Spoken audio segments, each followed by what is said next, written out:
Day 2 of Salalah trip.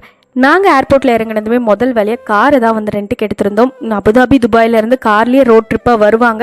But kids வச்சுருக்கிறதுனால அது வந்து possible இல்லைன்னு சொல்லி ஃப்ளைட்டில் வந்துட்டு ஏர்போர்ட்டில் கார் ரெண்ட்டுக்கு எடுத்தாச்சு. ஃபுல் சலாலா ட்ரிப்புமே காரில் தான் வந்து எக்ஸ்ப்ளோர் பண்ணியிருந்தோம். 2வது நாள் எங்கெங்கே போயிருந்தோம் அப்படின்னு சொல்லிட்டு பார்க்கலாம்.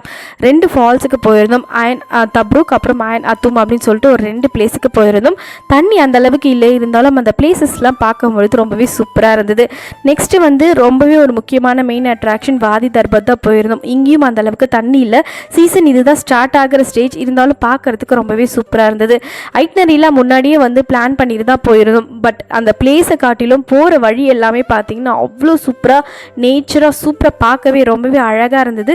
சலாலா ஒரு மஸ்ட் விசிட் பிளேஸ் அப்படின்னு தான் சொல்லணும். நெக்ஸ்ட் போன இடம் லொக்கேஷன் ஆஃப் கிராவிட்டி. இங்கே ஆன்டி கிராவிட்டி ஒர்க் அவுட் ஆகும்னு சொன்னாங்க. பட் அந்த அளவுக்கு ஒர்க் அவுட் ஆகலை. நாங்களும் சும்மா அப்படியே அந்த இடத்துல சுற்றி பார்த்துட்டு டே 2 முடிச்சாச்சு.